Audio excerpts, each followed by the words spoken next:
I decided who deserved marble floors, Manager Eva says, and who should be escorted to somewhere more appropriate. This line is for paying guests, he says, voice dipped. You can try the budget hotel across the street. Might be more in range for you. They called it guest screening protocol, a polished phrase dipped in corporate varnish. Printed in training manuals like gospel, recited in morning huddles as if it protected the very soul of the brand. Executives said it ensured alignment with luxury values. Managers swore it preserved property standards. Staff whispered it kept certain guests in the right places. What he didn't know was that he messed with the wrong woman, and tonight, that system, that proud, brittle fortress of bias and false prestige would shatter. Because arrogance always breaks first. He saw a black woman step through their gleaming glass doors. Luggage understated, clothing elegant but quiet, presence soft enough to be overlooked. Unless you knew how real power moves. To him, she looked like someone passing through, someone who needed to prove she belonged, someone who should wait to be evaluated. To her, this place was simply another asset. A line item. A brand under the umbrella she controlled like weather. But she didn't correct them. Not yet. Her calm wasn't hesitation, it was due diligence. The silent check on culture fit. Tonight, he profiled the wrong woman. Denied the wrong reservation. Flexed authority borrowed from a handbook. Written by people who had never earned power, only inherited its rituals. And when the audit call hits? When corporate realizes their flagship team just humiliated the individual whose signature authorizes their bonuses, regret will hit like winter in a room with no heat budget. He should have checked her ID. Instead, he checked her skin. That was the moment the fall began, quiet, preventable, rooted in pride dressed as professionalism. But collapses don't start loud. They start with a smirk. Seattle dusk draped itself over the hotel entrance. Amber lights reflecting off glass so spotless. It looked like wealth had been polished into the molecules. Guests filtered in, executives, influencers, polished families, people performing success and hoping the building noticed. The revolving doors exhaled the black woman into the lobby. Dr. Imani Carter. 42. Self-made. Majority shareholder. The quiet empire behind the brand. Her heels clicked softly against marble. Each step steady, unbothered. As though the world bowed slightly to avoid stepping in her way. She didn't flaunt wealth. She didn't need to. People with true power rarely raise their voices. Their presence is enough to bend the room. But the front desk manager, Evan, missed all of that. Because bias makes you blind. In the direction you should look hardest. He saw a black woman alone with simple luggage. And made a whole character out of it in his head. A story where he was gatekeeper. And she was guest number 476 needing evaluation. Good evening, she offered, soft, composed. He didn't respond.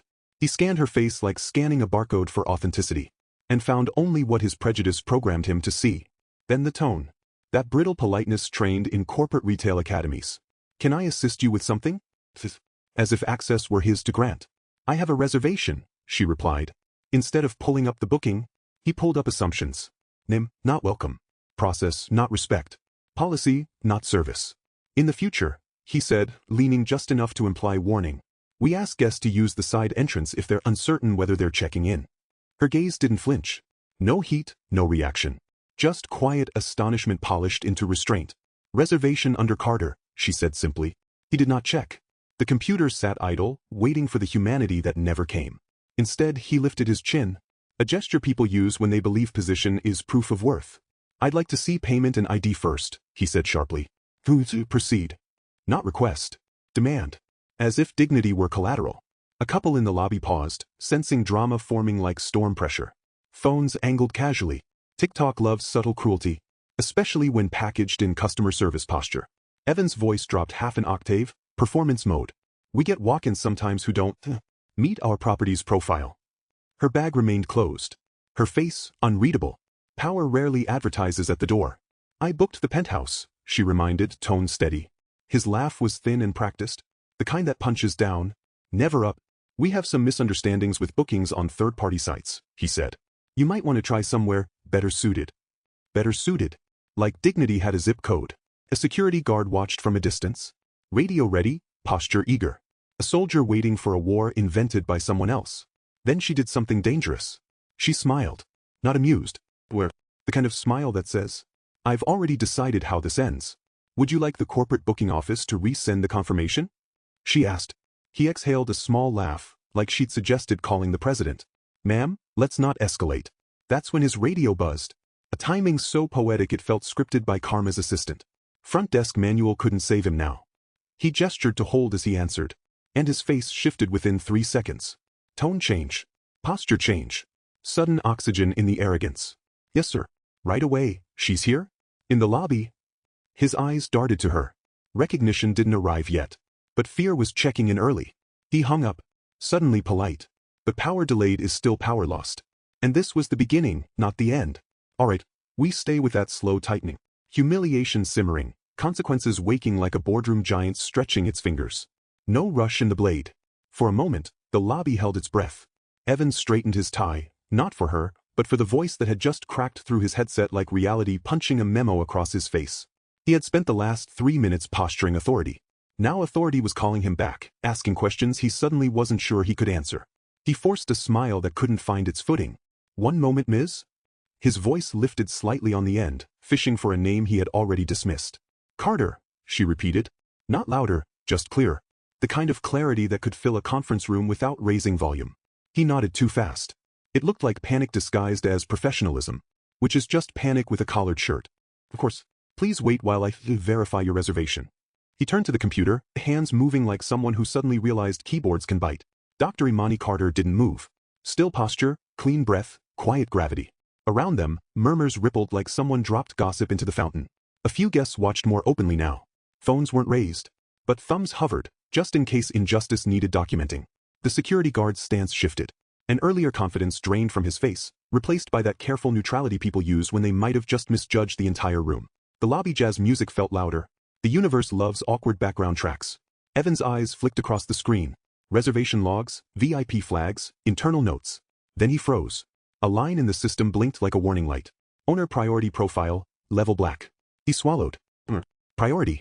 Black label. Black label was reserved for only 2 categories. Founding family. Executive owners with controlling shares. His throat tightened like the air suddenly cost money. He clicked again, hoping it was a glitch. It wasn't. The profile expanded. His face drained. Dr. Imani Carter, majority stakeholder. Not just owner. Not just executive tier. The top of the pyramid. The signature behind his payroll and annual bonus structure. The hand that could flatten careers the way markets flatten companies that misread trends. He didn't speak. Not yet. Silence stretched. Thin, delicate, waiting to snap. Imani watched him, not unkindly, but with the calm patience of someone who has seen this scene before. In airports. In boardrooms. In restaurants. In places built by her money but staffed by people who couldn't see past her skin. She didn't rush him. Power doesn't scramble. It lets others reveal themselves. Finally, he turned back, cheeks tight, eyes unsure where to land. It appears there was a system oversight. The words felt like broken glass. Sharp but fragile. Your suite is ready, he added quickly. Too quickly. Apology masked in logistics. The customer service version of a bandage over a bullet wound. Amara simply nodded. No triumph. No anger. Just a quiet ledger opening somewhere inside her. He scrambled to print keys, fingers shaking now. Because humiliation is loud when power returns without raising its voice.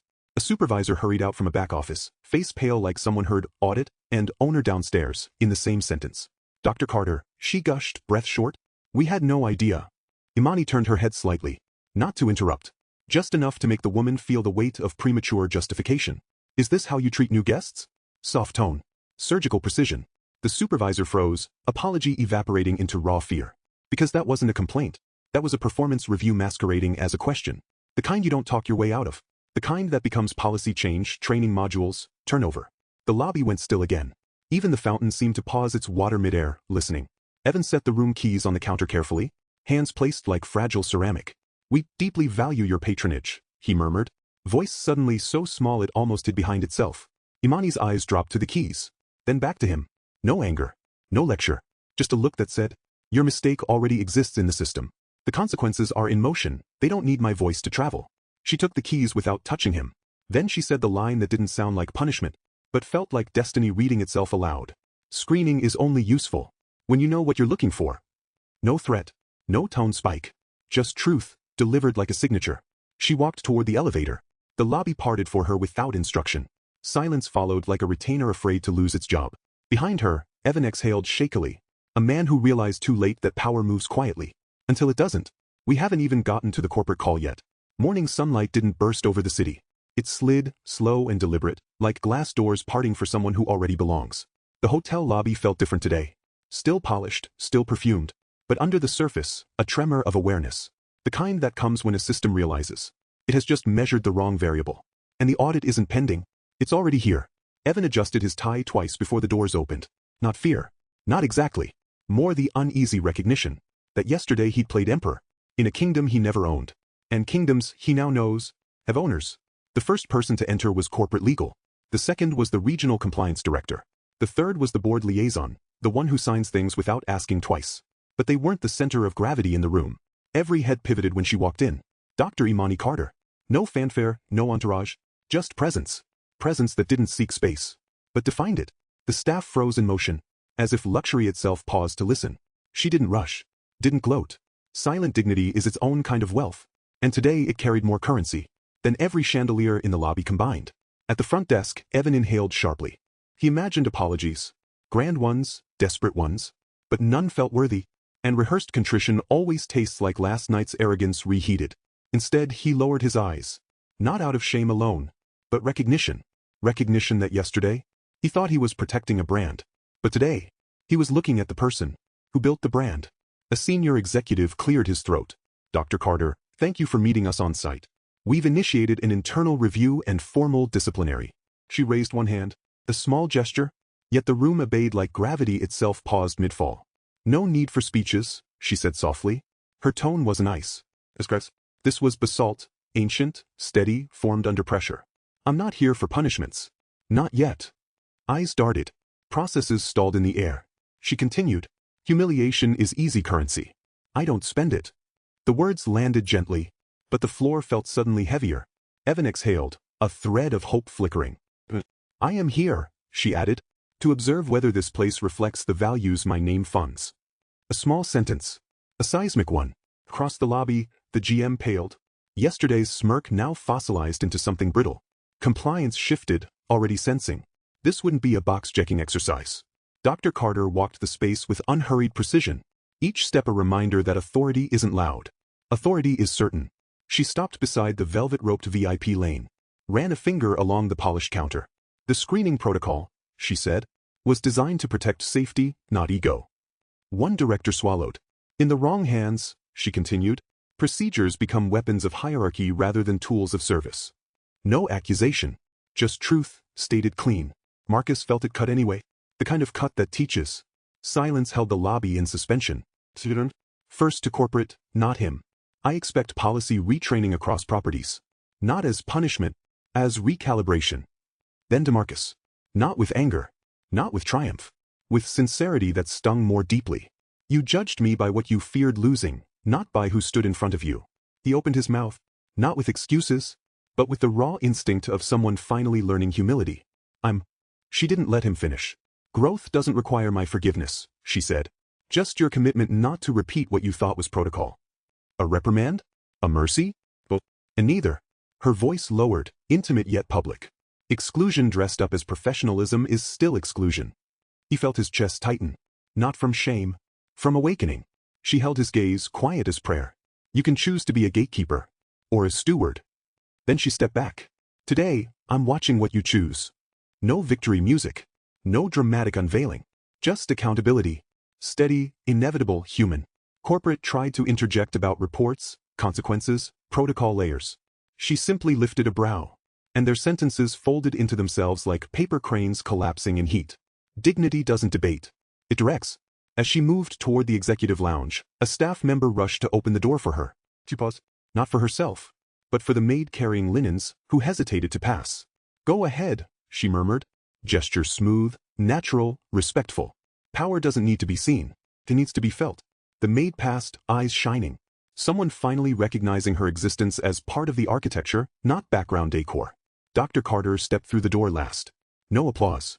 No cinematic bow. Just a clear shift in the oxygen of the building. A new standard set without raising a voice.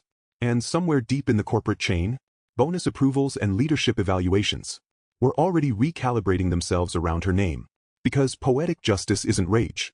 It's realignment. Not loud. Accurate. And sometimes the greatest reversal isn't revenge. It's revelation that leaves the world unable to return to what it was. If this story moved you, don't just scroll away. Share it. Let someone remember their worth today. Hit subscribe for more stories where silence becomes strength and justice arrives with grace, not noise. Drop a comment. Have you ever been underestimated? Then watch the truth speak for you. Your voice builds this community. Your presence keeps these stories alive.